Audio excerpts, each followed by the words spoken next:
आज शिक्षा फाउंडेशन त्यांचे संस्थापक डॉक्टर प्रेमजी यादव सर यांच्या शिक्षा फाउंडेशन या सभागृहामध्ये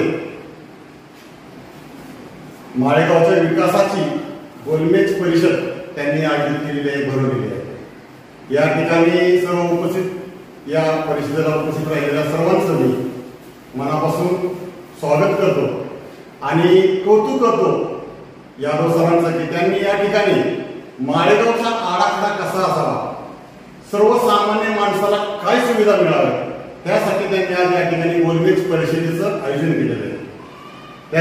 त्यांनी या ठिकाणी बरेचसे मुद्दे मांडले की त्या मुद्द्यावरती आपण सर्वांनी मिळून चर्चा करावी आणि यातून या माळेगावच्या समस्त नागरिकांना आपण चांगलं काय मिळावं यासाठी आपण प्रयत्न करण्याची गरज आहे असं त्यांना वाटल्यामुळं त्यांनी आपली या गोलमेज परिषदेचं या ठिकाणी आयोजन केलेलं आहे। मित्रांनो, या ठिकाणी खरं तर सांगायचं म्हटलं तर माळेगाव नगर पंचायत आणि नगर ग्रामपंचायत यामध्ये आपण जवळजवळ 8 ते 9 वर्ष पूर्ण होतो, कारण आपण ह्या विकासापासून वंचित राहिलो। ह्याची खंत माझ्याबरोबरच या गोलमेज परिषदेमध्ये आलेल्या सर्व सदस्यांना वाटते, कारण या माणसाला मूलभूत जो सुविधा आहे, गरजा आहे की वीज, रस्ते आणि पाणी, ह्याच्यापेक्षा जास्त कुठली असू शकत नाही। तर ह्या सुविधा देताना आपण मागायचं कोणाला, ह्या सुविधा सांगताना आपण जायचं कोणाला, हा मोठा प्रश्न आता निर्माण झालेला आहे। आता होणाऱ्या इलेक्शन मध्ये हे विषय मिटतील, परंतु या 8-9 वर्षामध्ये आपल्या सर्व नागरिकांची जी अवस्था झालेली आहे, जी दुर्दशा झालेली आहे, रस्त्यांची, अंडरग्राउंड गटर लाईनची, तसेच स्वच्छता, या सर्व गोष्टींची आज अतिशय वाईट अवस्था आहे। आता रस्त्यांचा विषय निघाला तर रस्त्यांच्या बाबतीत आपण म्हणूया की माननीय अजितदादांनी या ठिकाणी माळेगावचा विकास आराखडा तयार करताना 500 कोटी या ठिकाणी मंजूर केलेली आहे, अगदी बरोबर आहे।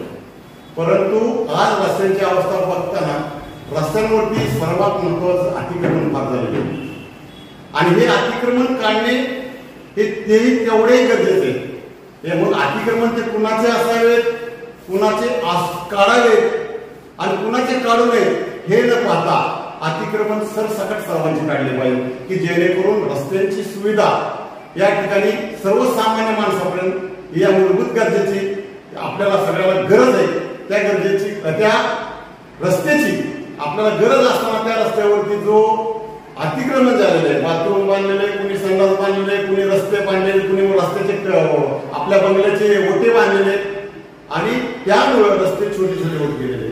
भविष्यामध्ये आपण या ठिकाणी रस्त्याचं नियोजनासाठी पैसे टाकू, परंतु रस्त्यावरती झालेलं अतिक्रमण काढणं खूप महत्वाचं आहे। त्यासाठी आपल्याला महत्वाचं पहिलं काम करावं लागतं। त्यानंतर मित्रांनो, आपण स्वच्छतेच्या बाबतीत विचार करूया, आपण सार्वजनिक शौचालयाचा विचार करूया। सार्वजनिक शौचालयाची अवस्था काय पहा, आज सार्वजनिक शौचालयामध्ये पाण्याची दुरवस्था आहे, स्वच्छता अभावी लोक तिथं माझ्या महिला भगिनी तिथं जायला लाजतायत की त्या ठिकाणी कुठली स्वच्छता नाही।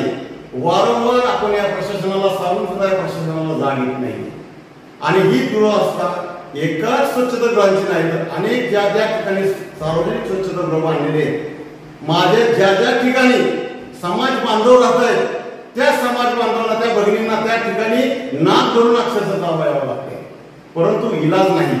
आम्ही प्रत्येक वेळी सामाजिक कामामध्ये असल्यामुळे त्या ठिकाणी जाऊन सांगतो, परंतु त्याच्यामध्ये कुठली योजना केली जाते, थोडक्यापुरतं ते साफसफाई केली जाते आणि त्यानंतर ते कामकाज तसंच राहिलं जातं।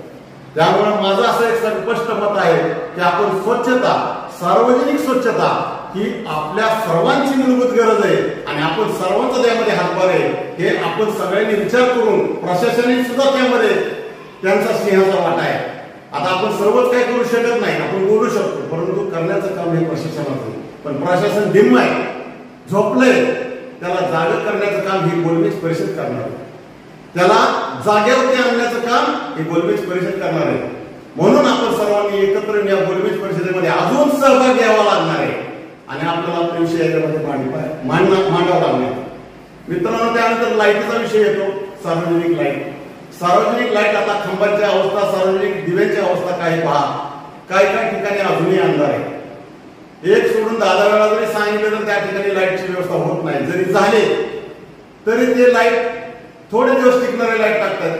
पूर्वी आपण बघायचो जिल्हा परिषद पंचायत समितीच्या काळामध्ये सगळीकडे हायमार्कचा प्रकाश असायचा, पण आज माळेगाव आपण अंधारामध्ये झालेलो. आणि याचं कारण हे शासन आहे. आणि या शासनाला जाग येण्यासाठी आपण या ठिकाणी हा प्रश्न मांडतोय. मित्रांनो, सांगायचं महत्वाचं म्हणजे आपण आता लाईट बघतोय स्ट्रीट लाईट वरती, रात्रंदिवस लाईट चालू आहे. त्याचा कोणी विचार करत नाही की लाईट ही जळतीये, दिवसावी चालू आहे, रात्रीची चालू आहे, परंतु त्याचं नियोजन कुठलं नाही. तर माझी विनंती आहे की ह्या कोविड परिस्थितीच्या हिशोबाने मी सगळ्यांना सांगू इच्छितो की आपण त्याच्यावर सुद्धा आवाज उठवला पाहिजे. ही जी शासनाची त्याच्यामध्ये लक्ष दिलं पाहिजे. शासनाने यामध्ये लक्ष देऊन ते रात्रीची लाईट प्रकाशमय झालं पाहिजे माळेगाव, आणि दिवसाची लाईट बंद झाली पाहिजे, यासाठी आपण सगळ्यांनी विचार केला पाहिजे. आणि दुसरी गोष्ट सगळ्यात महत्वाचा विषय म्हणजे काय, याच्यामध्ये शिक्षण. आपण जिल्हा परिषदेच्या प्राथमिक शाळांची अवस्था सुद्धा फार वाईट आहे. त्यामध्ये सुद्धा आपण लक्ष दिलं पाहिजे. एक सामाजिक फ्रंट आपण उभा केला पाहिजे आणि आपण त्या शाळेमध्ये आवर्जून कमीत कमी एक महिन्यातनं 15 दिवसांना आपलं कर्तव्य की त्या ठिकाणी व्यवस्थित योग्य शिक्षण मुलांना दिलं जातंय का नाही, योग्य आहार दिला जातोय का नाही, त्या मुलांना काय कमी आहे हे पाहण्याचं काम सुद्धा आपलंच आहे. परंतु जिल्हा परिषदेमध्ये आता पटसंख्या फार कमी होत गेलेली आहे. शिक्षकांची संख्या त्या ठिकाणी कमी झालेली आहे आणि त्यांची दुरावस्था झालेली आहे. जर आज आपली लहान गरिबाची मुलं शिकली नाही तर उद्या ते काय करणार आहे. आज नोकरीचा एवढा मोठा प्रश्न उभा राहिलेला आहे. माझं मत आहे गोलमेज परिषदेमध्ये मी सांगू इच्छितो की अनेक युवक आता शिक्षण घेऊन सुद्धा बेरोजगार आहे. त्यांचा रोजगारचा प्रश्न आहे. माझं प्रवीण सर यांना खरंच मनापासून धन्यवाद देतो की त्यांनी या ठिकाणी कुठेतरी वाचा फोडली की त्यांनी आज शिक्षा फाउंडेशन नावाचं त्यांचं एक प्रौढ शिक्षा संकुल या ठिकाणी चालू केलेलं आहे. आणि त्या शिक्षा संकुलामधूनच त्यांनी सांगितलं की येणारी पिढी ही शिक्षित झाली पाहिजे, उद्योजक झाले पाहिजे. आपण शिक्षणाच्या मागे लागून चांगलं शिक्षण जर घेतलं तर आपण न नोकरी करता सुद्धा चांगलं उद्योजक होऊ शकतो. हे त्यांनी त्यातलं साध्य करून दाखवलेलं आहे. ते स्वतः डॉक्टर आहेत, परंतु त्यांची तळमळ आपल्या सर्वसामान्य माणसासाठी आहे. म्हणून आपण सर्वांनी सुद्धा त्यांना सहकार्य करणं हे तेवढंच गरजेचं आहे. आणि या ठिकाणी माझा सांगण्याचा दुसरा एक मुद्दा आहे की महिलांचा सहभाग हा सर्व गोष्टीमध्ये महिलांचा सहभाग दाखवाय. मी त्यांच्या शिक्षा फाउंडेशन मधून आज पाहिलं की ते झेंडावंदन सुद्धा महिलांच्या हातून, सर्वप्रथम सत्कार महिलांचा आणि महिलांना त्यांनी आज बोलतं केलं.